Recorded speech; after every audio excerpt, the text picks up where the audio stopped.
Yapu mwongeye kwirirwa neza ni Kasuku Studio Interview Show, aho tuba dufite ibiganiro bitandukanye n'abahanzi dukorana. Uyu munsi rero twongeye kugaruka n'abahungu bacu babiri muri iyi minsi bafite ibikorwa bitandukanye, harimo Mr. Jizo ndetse na Mr. Boy. Abasaza bimeze bite? Fresh. Ni fresh. Niyo umuntu yiriwe neza arashima kabisa. Nta kindi ese hari ikindi bundi. Ihumeka byose birakora. Weekend se yari meze Mr. Boy? Weekend ntago byari byoroshye. Yari yasohokanye cyane. Kazi kari kenshi. Wumve ko kwiga nisa ntago ndaruhuka. Wari uri mu kazi se bwo? Twateguye show ahantu. Tuko nabandi ba star. Kara kazi gatoroshye. Sinzi uko byo nabivuga kuko ntago ndaruhuka n'ubundi cyane mu kazi ngira ngo wari kumbona barabibona. Ntago ndaruhuka. Kuvuga ngo weekend yose wari uri kuri stage twi. Ari kuri stage. Gusa nandi hano hafi nyine hano za Kanombe. Ni za Kanombe. Ntago njya mu ntara. Za Kanombe kabisa. Ushize wambwiye ko ubundi ko ari wowe rufunguzo rw'abafana. Ewana. Aho ngaho Kanombe byari bimeze bite? Nabuze umwanya mba naraje ngafata video nkareba kabisa nereka abakunzi bacu uko byesitaye. Ubundi wahageze nibwo wabyibonera. Nakubwiye yuko ubushize tuganira hamwe ntumvikanaga n'uyu Mr. Jizo. Hano habaye igitaramo bita mu Nganji. Amafaranga makeya. Ni Baringanji. Ni Baringanji no. Ibyo ngiyo. Ubwo ngubwo amafaranga makeya abafana barabura. Simpageze umufana araza ariko ikintu tutahujeho amafaranga ntago bagize ngo wenda bayongeye kuko babonye ko n'abafana baraje kandi ni inyungu zabo nabo. Cyangwa mwari mwishyuje make cyangwa mwishyuje menshi babura uko baza.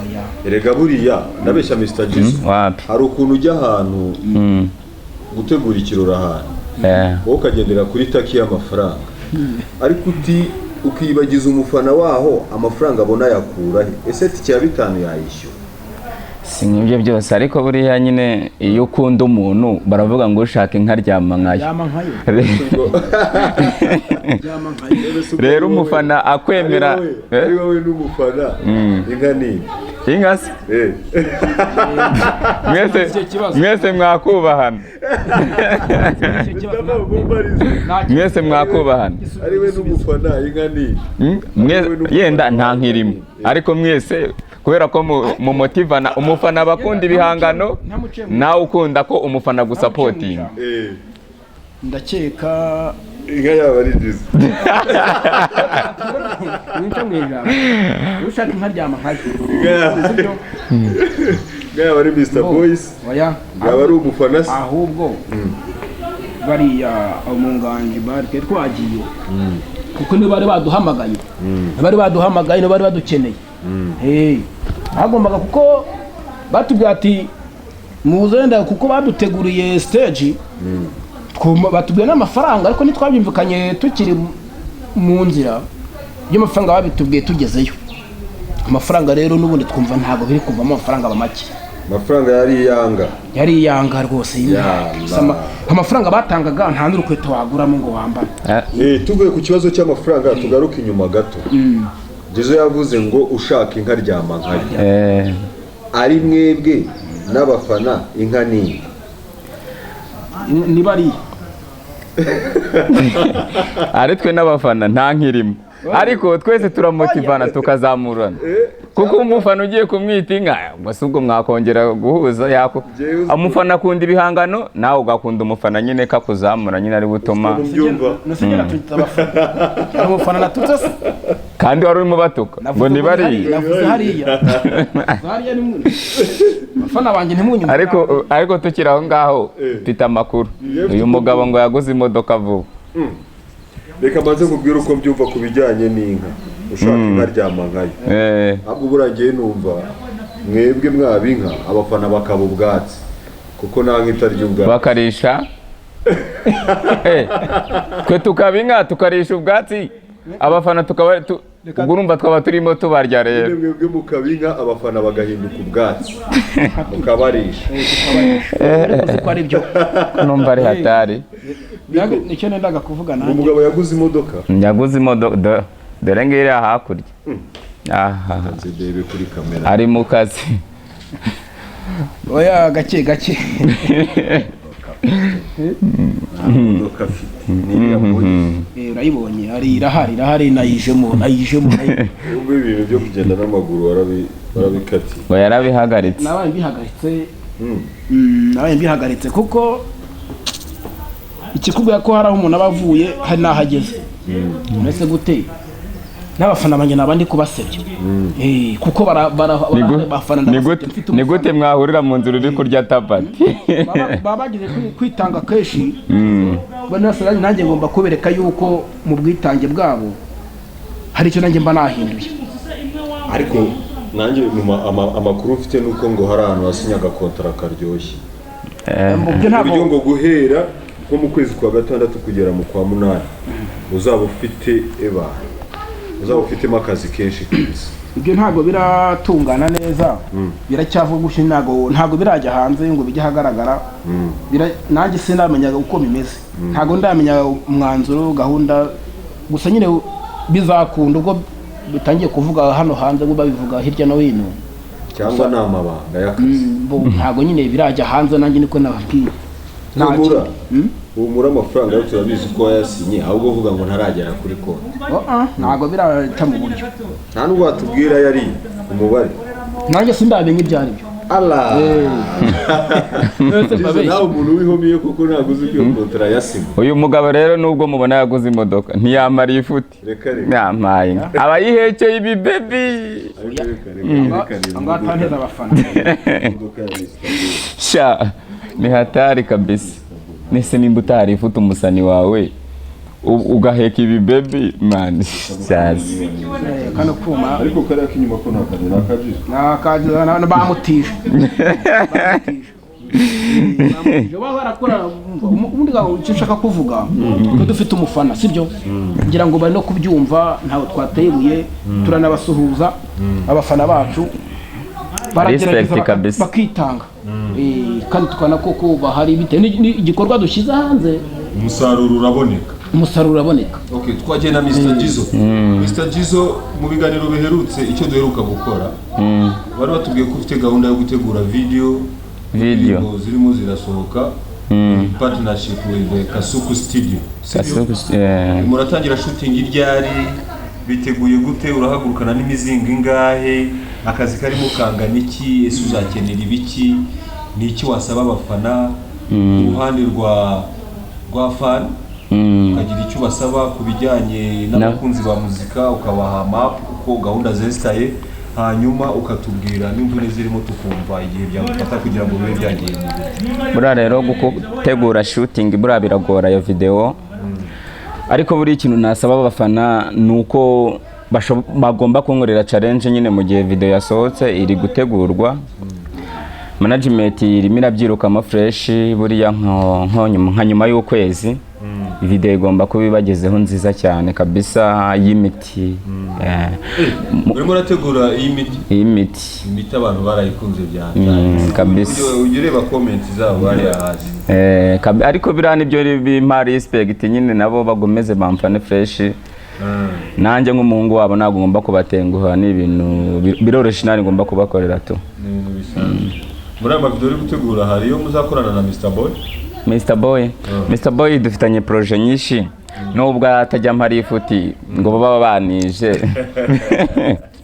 ariko buriya nyine aba yihekeye ibi baby umugabo ko mwaryanye imihanda ahubwo utayangisha abakunzi utayangisha umufana rero ikintu nababwira ni ukujya kuri channel Mr Jizo na Kasuku Studio bagakora subscribe bakadufasha bakatuzamura ku buryo niyo video ishobora kujyaho ugahita ubona notification cyangombwa no gufashanya nyine mukatuzamura mukadusupportinga nyine tu ubundi bikorwa byo birahari ibijyanye na video, ibijyanye no kwambara, ibijyanye n'abaririmbyi cyangwa se ababyinnyi, ibyo byose birateguye. Ibyo ni ibya management. Ni ibya management.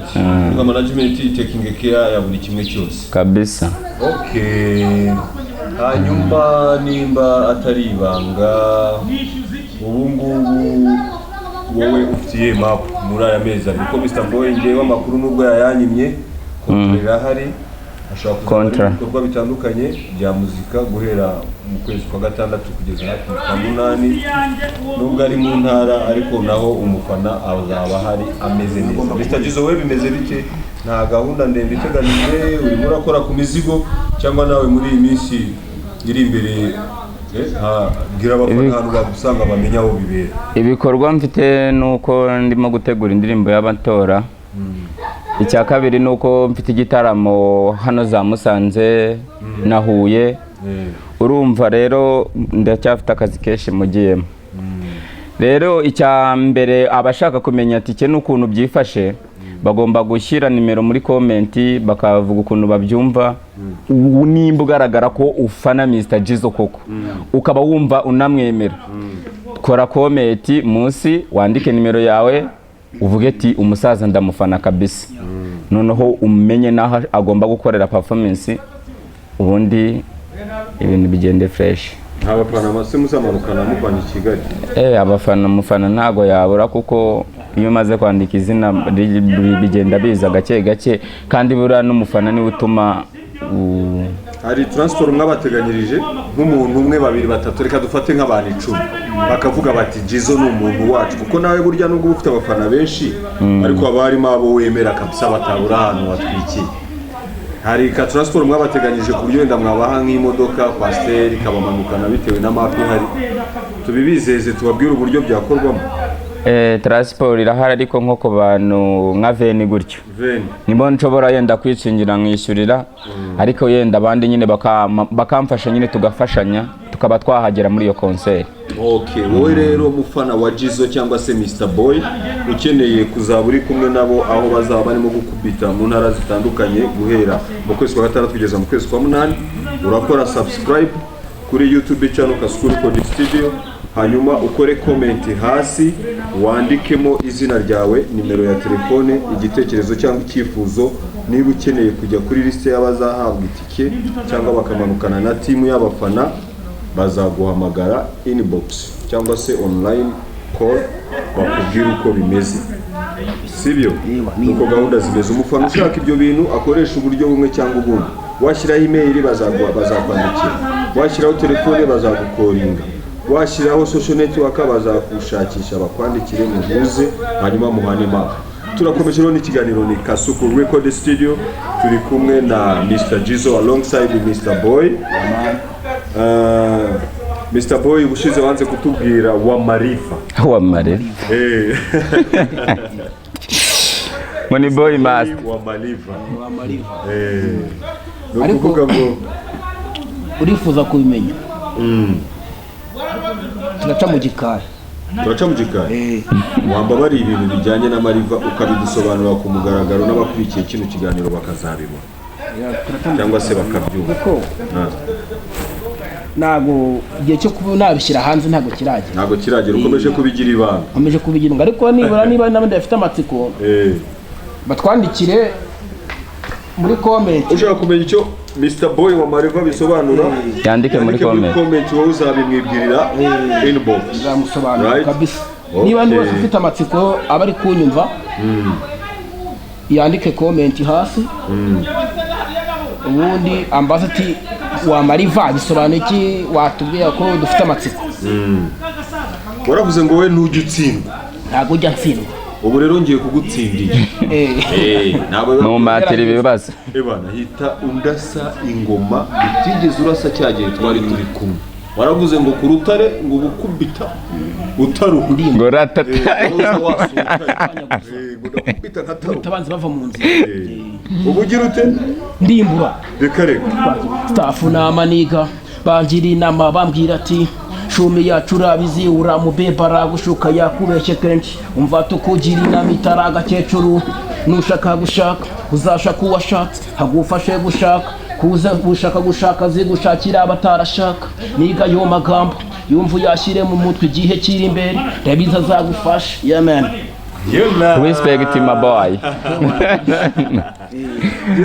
yo umugabo ngo najya yemera umugabo ko numva atangiye kunkoma se njye ntabwo nzemera arakoma kabisa respect bro uziko kwa kunyimara ifuti bifite ishingiro ntabwo muri mu rwego rumwe ntabwo turi ku rwego rw'uyu mugabo ntabwo turi nawe nese waje n'amaguru dongo yantiriye ariko se ubundi reka mbabaze ikibazo cyihariye ubundi ari Mr. Jizzo personal na Mr.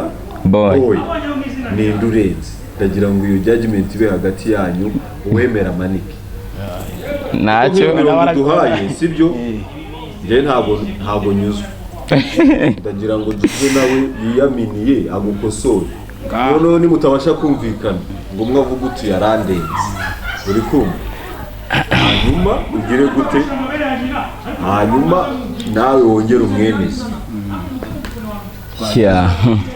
ngo ninjye muraperi mwiza banyita Dekira hinjyana inzanye uyu munsi ntuyikira yigema mwe bagifata nk'izabakiza ariko jye nyifata nk'ubutumwa twahawe ubutumwa ngo tuvuge iby'ukuri ntitwahawe ubutumwa ngo duceceke bro ndatambura bamwe bati motherfucker natera intambwe abandi bati yo star bazagukunda ukize ntibazagukunda ukennye by'isi ni hatari gusa njyewe ndi tayari iby'ubuzima bw'ubu budutesheje umutwe nafashe mike mbanze nese umutima ngisha ku muhigo nawe ubona ati henzo nawe ubura nkatuza nzishima mu gatuza nziko ikofi yabyimbye mizigo ndayibyimba bashaka life nyita amakangu cyangwa se ubufu no problem njye mbashaka ifungo nyita umusaza cyangwa se ndiye am king of rap ndikira muri beat ntuzane bifu twabipfa musaza ngo narazimye ngo sindi umusaza ibyo vuga bizasaza tubyinde rap paka gusaza tubyinde rap paka gusaza urongera iki nabashije nti ari Mr. Boy na Mr. Jizzo ninde urenze twese turabasanye mu basanye hagomba kuba harimo urenze nk'uko twemeranyije ko Riderman usaki gisumiza umwami wa Mr. Boy arenze wowe na Mr. Jizzo ninde urenze ntacyo reka ngwereka ikintu kigiye kudutandukanya nubwo tuba turi abahanzi ako tuba dufite n'abakuru bacu reka buri muntu akome byibuze akagoma kamukomye kundi muhanzi nyine tu noneho twumve ahantu byaba birimo neza fresh n'abahanzi bakuru bacu batwumve ko tuba tubakurikirana fresh turabemera tubaha respect nk'uko nabo batangiye nkatwe oya wenda reka tubyoroshye nk'abantu mukorana nuko mufite aho muhurira kandi mwuzuzanya kabisa gusa njyewe nkunda imikoranire yanyu turakomeza n'ikiganiro ni Kasuku Record Studio interview show turi kumwe na Mr. Jizzo ndetse na Mr. Boy bakaba barimo batuganira ku bintu byinshi bitandukanye batubwiye project barimo batubwiye ku bijyanye n'amashusho benda gusohora batubwira ku bitaramo bitandukanye barimo gutegura mu turere dutandukanye tugize igihugu cyacu cy'u Rwanda nta projet zirimo zirakorwaho ubu ngubu zitarajya hanze wenda nimba hari aho zigeze cyangwa ziri hafi gusohoka ngo mube mwazitangariza abakunzi banyu uri muri studio urimo gukora indirimbo ubushize projet indirimbo yitwa iki yaba yita My Life My Life igeze kuri kangahe kwijana ikorwa ku buryo wenda akakanya waba umwanya mwiza wo kubwira abakunzi bawe bakaba bayitegereje My Life ndakeka irimo hagati yenda ishobora gusohoka byibuza nka nyuma y'amezi 3 kubera ko producer wanjye hari utuntu yagiye gukora muri Kenya kandi araza muri iki cyumweru urumva rero ntago arayikora fresh aho ni fresh. Mr. Boy hari indirimbo urimo urategura cyangwa irimo irakorwaho muri studio ikaba itarasohoka tukabwira abantu ko wenda bayitegereza? Shizora tubwiye kuri gutegura indirimbo y'amatora numva ariyo yihutirwa cyane. N'ubundi ni iri gutegurwa ariko ntagerageza ko ntago irarangira. Ndacyafite byinshi byo kongeramo. Bo gusa uko kwa karindwi mu byo nahoze mbabwira akazi mfite katanyoroheye nabyo birimo kuko kwa karindwi nayo igomba kuba yageze hanze ndabikorana imbaraga n'umwete gusa bihangane vuba hanga irabageraho irahari kwamamaza umusaza tumutora kuko ni ngombwa barayumva rero mu mpera zo kwa gatandatu irabageze hanze gufata kwa karindwi irabiri hanze rwose tugeze rero ku mwanya usa n'usoza ikiganiro cyacu murabizi ko buri gihe soza mfite akabazo k'amatsiko ndi bubaze Jizo uri tayari ndi tayari kabisa umusana ubundi abagomba guhora ari tayari nta musani buri ugira isoni sureba nkanjye iyo ndi kugenda nko mu muhanda ahantu hose gutya cyase turi kumwe nyine n'abajama kambwira ngo ntamo ni imbere umusani nyine abagomba kuba uri update hari utubazo abasani bakunda guhura natwo Mr Jizo nakubwiye ko akari kakabazo nkunda kubaza gasoza ikiganiro abahanzi mukunda kugira abafana muri abafana akavamo n'abantu babakunda by'ukuri akaba yanakwihebera kabisa Jizo nk'ubu umukobwa aje akakwibambaho akakwibambarikaho akavuga ati Mr Jizo yanteye inda ati none ntabwo arimo kwemera umwana iyo situation wumva yabaho bitewe nuko ntajya nkomenikana cyane naho ntabwo bishobora kubaho biramutse bibaye wabyitwara bibaye ko cyaba umuhungu bita Mr Jizo star uririmba injyana zitandukanye niwe wanteye inda ntwite none yaranyihakanye ukajya kubyumva ukumva byageze hanze uvuze ko bitabaho kuko ntawe ujyurira nabo ariko icyo nacyo ni ikinyo bigomba ukuntu uhura n'abamusaye ngo tubyiyorere nawe ushaka ni hatari hanyuma biramutse bibaye iyo situation wayitwaramo ni nka kwa kundi bavuga ngo komubiye ngo kumena ingasire bibayeho nyine ubwo n'ugupa muzika nyine tu ugaheza nyine ukihangana nyine wasanga nyine ari byo ari uwawe ugapevera cyangwa batifata umwana wese nk'uko bamugana twagera Mr Boy nkuko nabajo wese byababaye wa Maliva boy master Yeah, Mr Boy wa Maliva akunda ubundi Mr Boy wa Maliva urabona kuriya mujya mu biganiro boss akaguhamagara akakubwira ati you will perform the whole night guhera ku wa gatandatu ugakupita ku cyumweru ugakupita byagera ku wa mbere mwavuganye ko ari bukwishyure akakubwira ati we Mr Boy nta mufana twabonye n'abaje bateje akavuyo bamenya ibintu birangirika ati kubwizo mpamvu bihombo wanteje urikumva ati ntabwo nkwishyura kabisa ngenda nanjye ubu ngiye kugura amateleviziyo n'ameza baraye bamenya bose yaguhamagaye ngo ukubite show ukubita show umufana ararenga yangiza ibintu ndi kubyumva noneho ugiye kwishyuza bose arakubwira ati uri kumva ati nta kintu twavugana wowe wazanye abafana benshi bateza akavuyo banyononera ibyaha kosa ni irya boss cyangwa ni iryawe watumye abafana bangize ndakeka aho ngaho cyo navuga nta kosa jye naba mfite kandi wazanye abantu bakonona ibintu by'abandi kuko njya kugira ngo njye aho hantu wampamagaye kandi ambwiye ko tugomba uretse guseka kugira ngo mpembwe iyo weekend yose yategwa n'umufana uraza kuba winjiye aho hantu umufana araje bitewe n'umufana wanjye mba nifitiye mwinshi cyane ugomba kumenya ati wa Mariva ari hehe ko nshaka kumenya hano agasanga ndaha nabakahagera abi nkoze gutyo ikintu nakora kizi napfusha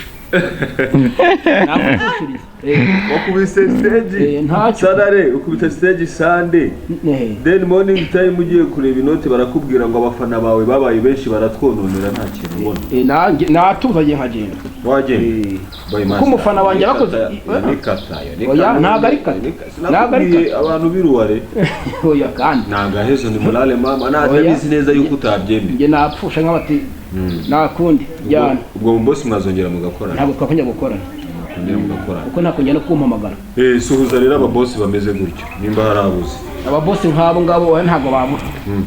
hari abuzi basuhuze niba ari n'ijambo bababwira ubabwira uti bantu muteye mutyo nikosore kabisa. Uko niba muhamagaye umuntu ati muze gutya stage mukubita murahembwa gutya bite n'umufana mwazanye umufana akaboneka kuko abandi bazirikana ko abari ko kandi ntago ari amazi cyangwa se amaji babazanye. Hari ukuntu umuntu arenda bibite n'ibyishimo bifite kubera umujama ari kubona aho ngaho kuri stage nako kana ari gutamo ibyishimo bikaba byinshi ugasanga iyo mpanuka ibaye yatayiteguye. Sawa tugana ku musozo rero nagira ngo nshimire bano batumirwa bacu Mr Jizo wakoze kuza mu kiganiro fresh ubwo ngubwo twakomeje dukurikirana ibyo bikorwa bya video production. Hanyuma Mr Boy nawe ku bitaramo bya uteganya mu minsi iri imbere tukwifurije icyane hirwe umufana mwinshi komeze kubana. Ciao Kasuku Studio. Basoreza n'akaririmbo akaririmbo naribi ariko iminota mikeya cyangwa amasegonda kabisa. Gumombe buri super promota ngufata nka super promota wanje mombe baiswe anda kwikundira koze walayi nza kwipeve bebe nza guhurukundo rushaya nka zahabu cyangwa diya baby touch my body mese so fresh cause I have money baby ngwila mango temodola ubura pudeti ni wangotoza baby uranjegerere yo nakotoye kunezizi ninja nabyushoboye. Ciao yeah thank you so much Mr Jizo mwakoze kuza nakagaruka. See you next time.